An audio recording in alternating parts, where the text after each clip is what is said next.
They're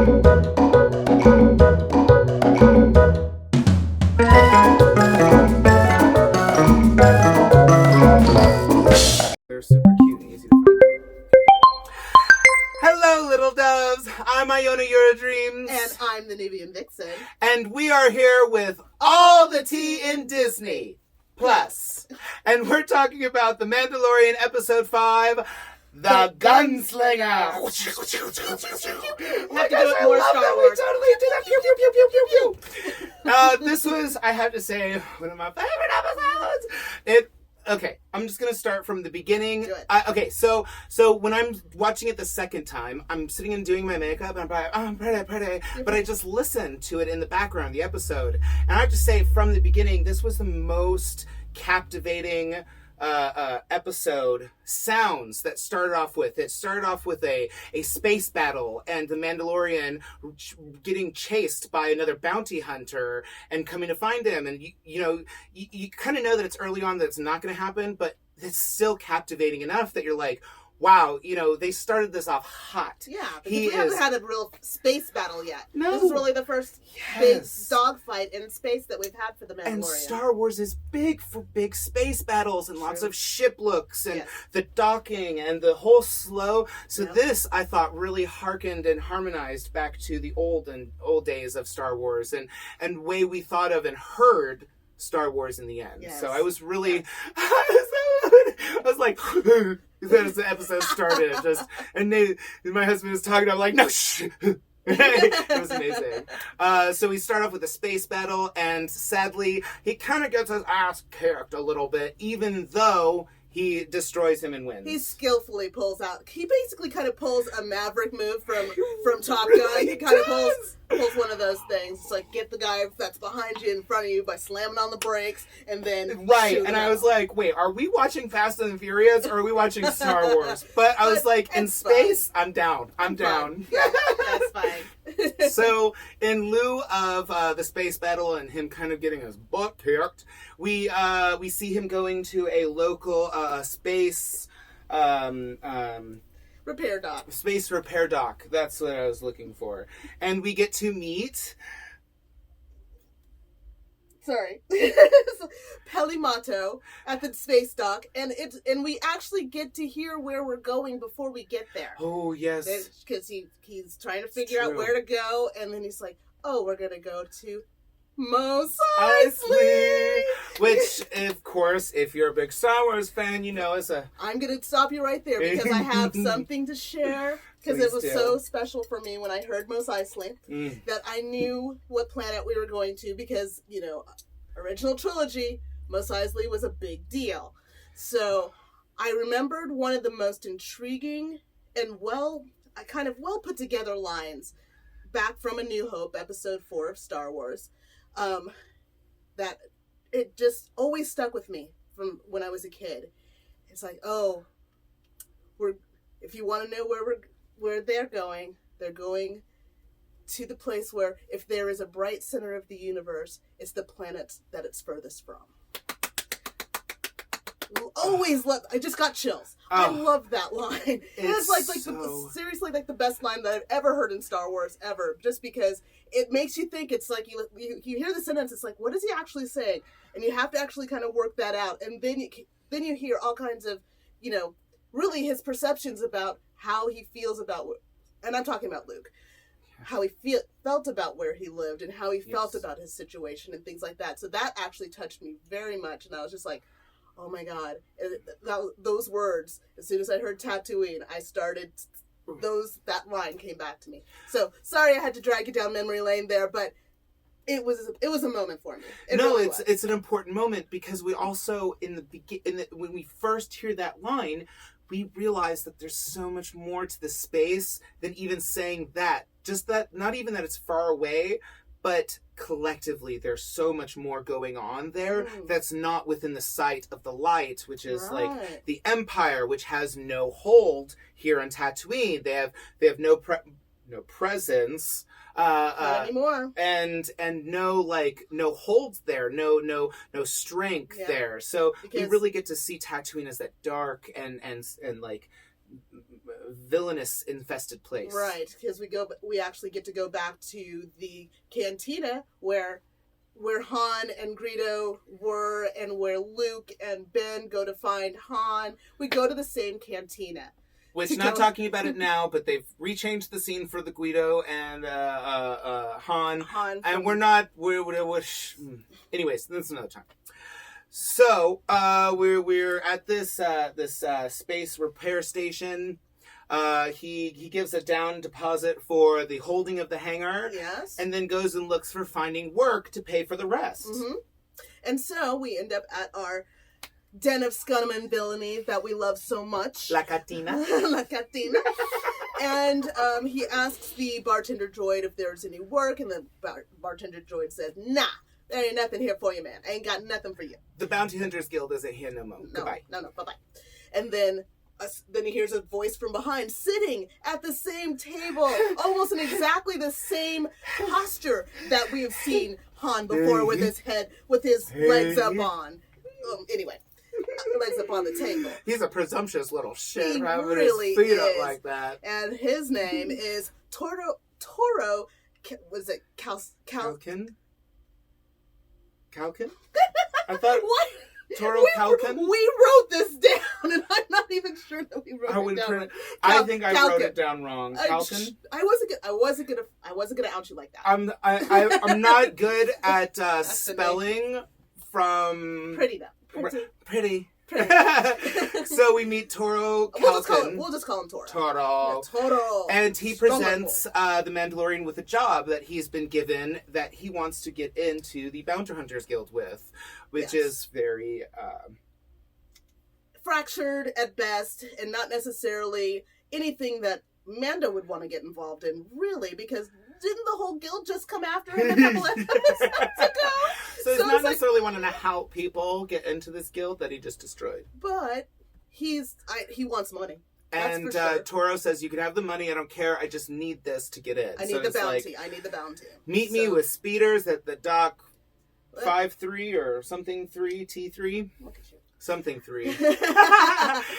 But the interesting thing is he brings out the little fob, the little bounty fob, and we see who the bounty is. And basically it is a assassin that has worked for the Empire before, but is now kind of a mercenary that will work for anybody for the right price. And she's deadly. And the character's name is Fennec Shand. But as soon as I saw her, and I did see the news a little bit earlier, and I was just too excited. Ming-Na Wen. Love you, girl. Love my Ming-Na. It's most recently you'd seen her in Agents of S.H.I.E.L.D. And so now she is in the Star Wars universe. Yes, it is fantastic. Yeah. Again, she's there to kick ass and take names. Love her. Okay. She's so fantastic. Mando basically says, "Oh, you're not going to be able to beat her. What, are you stupid?" Right. And basically Mando explains to him. He Mando explains how ridiculous it is that he thought, that Toro thought that he could pull one over on him. It's like Mando explains, it's like, oh, no, little baby bounty hunter. You don't know what you're doing. Baby bounty hunter. You don't know what you're getting into. This is the way, and this, that's the way to the door, too, by the way. But I'll help you. I need some money. He needs the money. So they go for it. So they team up. Toro meets him at the hangar, and notices that there's a baby there, but nothing too out of the ordinary. No, didn't. And that's interesting too. That Pelimato, the mechanic, doesn't clock it either. Neither one of them really know what's going on with Baby Yoda and the importance of Baby Yoda at that time. It is good because it's like we can leave Baby Yoda in safe hands a couple of times. Yeah. So they continue and start their journey towards Finnick, and at first they come to a part of the dunes sands where they can't get by because of some Tusken Raiders. Now this was a really fun part because we got to finally see up close and something where they're not just shooting at the locals for jumping on their land. Right. And there's a really funny, I thought this was very insightful and indicative to what's happening right now. There was a moment where Toro was asking what's going on, and he's like, "We're trespassing on their land. And, we're the villagers here. They're the outsiders." And they're like, "No, they've always been here, they're the natives. and they're the natives, and you're the visitors, Right. and not. So you have to pay the right, which was what's happening right now with the Native Americans on U.S. soil, and we're not going to get into it, but right." There's lots happening, and good for the Tusken Raiders for charging them That's to right. be on their land. Exactly. Good on them. And it was really interesting also that they basically have a sign language of types because it's like how they communicate. Because all we saw back in the original trilogy was them making the noise, them making all that noise, but we never knew how they communicated until this moment. That and could then, be and, like, and it's wonderful that Mando's so bilingual. Yeah, and he knew, and he and is so into just knowing all about the universe enough to be able to communicate. Right. That really strikes too his character, and like how he cares for Baby Yoda and wants to be able to like communicate with everyone around him. Right, and it's also interesting because it might actually lead to potentially him having history on Tatooine. He may have already been there before and have some other experiences, other adventures that we don't know about. Yeah, that's true. I didn't think about that. Because he's just talking to the Tusken Raiders like he's done it every time he's there. He does this anyway. Yes, it was super comfortable. It was not even. It wasn't even a thing. We've got to negotiate with them. Like he's done this before. Yeah, for sure. Yeah, for sure. So they get across that and they find what was the? It was some other. The walking lizard thing that was dragging a body behind him, and at first they thought it was Finnick, and that Finnick had died, and they went up to it, and the bounty hunter saw a fob on him and grabbed it before somebody started shooting at them. Yeah, and, so Captain Admiral Akbar, it's a trap. Basically is what it is. Yeah, it's Finnick set it all up because she was up there waiting. It was her waiting to snipe him off because she knows people are coming after. She knows. Yeah, and good on her too. I mean, keep the high ground. Keep the high ground. So they decide to camp out for the night and wait till night for them to go to her and try to capture her. As it's nightfall, they start to get on their bikes, and the Mandalorian is very smart and has obviously a plan already from the beginning, because we hear a little baby bounty hunter like, "What's going on? I don't understand." "Oh, okay, I have to get down," like being the newbie the whole time. Right. The Mandalorian hands him basically a flash grenade. That's more of like a flare, actually, like our modern day flare. Yeah, or kind of like a flare gun, because it could they could shoot it multiple times. So basically, because the sniper's using a sight, you wait till nightfall so that this flash thing will blind her temporarily, at least close enough so that they can have a chance to get to her. So. And they do. They do.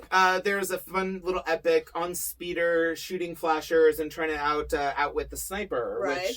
Which is always a good time if you're a geek and gamer. Shooting up top. Anyways, yeah.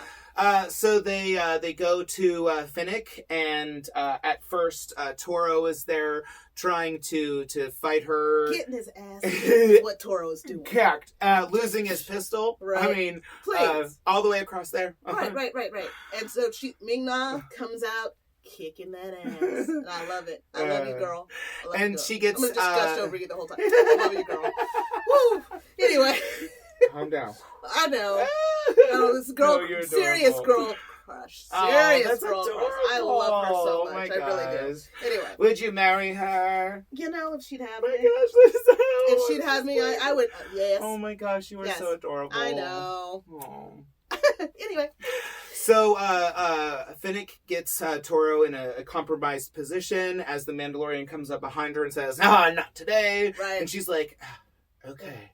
So they cuff her, and they only have one speeder at this point, because sadly one got destroyed as they were coming up to her. Mm-hmm. So the Mandalorian is like, go and get the little weird monster lizard thing, and we'll be able to bring everybody back through that. And he's like, no, not with my bounty here and my bike. You'll just run off. And he's like, fine, I'll go and get it. Right. And during... and don't let her touch anything. Yeah, and right. So she's sitting there or getting as close to the speeder. Right.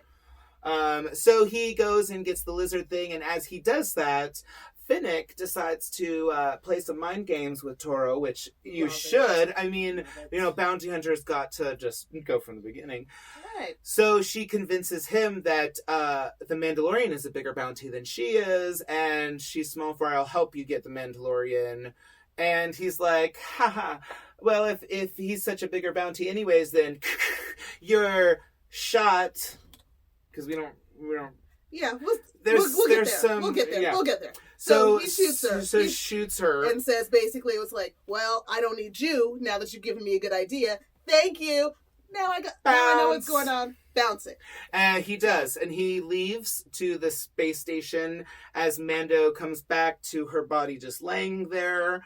And he automatically deduces what happened. Right. Goes back to the spaceport. As a big gun battle ensues there at the spaceport. He finds out that Tora has captured Baby Yoda, has captured Pelly, and Mando's like, gotta find a way to save them all. And so, but he drops his gun. Mando's actually really interesting in the fact that, like, in times of trouble, he has no problem getting rid of the gun because he's got other plans. Yes. He always has other plans. And I was like, of course he's going to put down your gun. He's got a fire thing on his wrist. He's got a rope tie to get him out of a situation if he can't do. He is like the Swiss Army knife for bounty hunters. It's delicious. So when Toro sends Pelly over to cuff the Mandalorian, and she is totally on his side, and she starts to cuff him and sees that flare gun and says, "Oh, you're smarter than you look." And so they pull off this great escape using the flare gun to blind Toro, and then we shoot Toro, and Toro's dead. Bye, Toro. And then, of course, they all fall, and it's like, what about the baby? Baby's not safe. What about the baby? Where's the baby? The baby's safe. Don't worry. Fine. It won't die. It's Baby Yoda. It's going to be a long time and more epic for a whole episode for just Baby Yoda to die. Right, I mean, it's even like a initial death, and then it takes a whole episode for Baby Yoda to die. Yeah. They're not going to go there. But as they take off and everything, there's some fun cutscenes towards the end, hinting that there is somebody else looking for them that is a little bit more sneaky, more a lot less capable obvious for the job, however you want to call it. Yeah, because it's like we see this, we cut back to Finnick's body, and somebody's walking up to Finnick. So either is it an ally of Mando? Is it an ally of Finnick? Is it who's this person? Right, it could be Cara Dune again coming in and following Mando. It could be Carl Weathers' Grief. Oh, it could be Grief. It could be a droid that's even dressed. Who knows? We don't know. That was the best part about this episode is they really gave us that what's going to happen after this? We don't know. Don't know. We're not going to tell you either. We're not going to even give you much. We couldn't tell about his clothing or anything like that, what he was wearing. Her. We literally saw boots. Yeah. So we know that they're into leather. And possibly bondage, hopefully, with any luck. I mean, oh wait, we're not just talking about what I want. And all I'm sitting here thinking is Finnick. Anyway. So that it concludes episode 5. We are desperately waiting for episode 6. Yes, and still again, bookending. So glad to go back to Tatooine. So nice. Yes. Oh yeah, and they brought and Pelly, once Toro was dead, it was so funny. She said she was telling her little worker droids to get rid of the body, and then they asked where, and she says, "Oh, take him to Beggar's Canyon." Yeah. It's like another little cute throwback to the original trilogy, where and also another little throwback was she called. Was it her that called somebody a womp rat? Oh, yes, and you little womp rat. And I was just like, oh, that's great. Wow! So obviously Womp Rats are always still a thing, and they're in Beggar's Canyon. Yes. That's where Luke would go shoot Womp Rats, and anyway, yeah. So again, nostalgic, and so happy to see Tatooine again. Yes, it was wonderful and it fun. was, and a great to see an old character come back into the story again. Familiar character of being a planet. Yeah. Yes. So I hope you enjoyed the review of episode 5 of The Mandalorian, The Gunslinger. Pew pew pew pew pew. Stay tuned for next episode of episode 6, and we are for all the tea in Disney. Plus, stay tuned. Bye. Oh. We still didn't do the names. Yeah, I was like, I waited for you because you usually do it first. So I know. Oh my gosh. Oh my gosh. So again, we can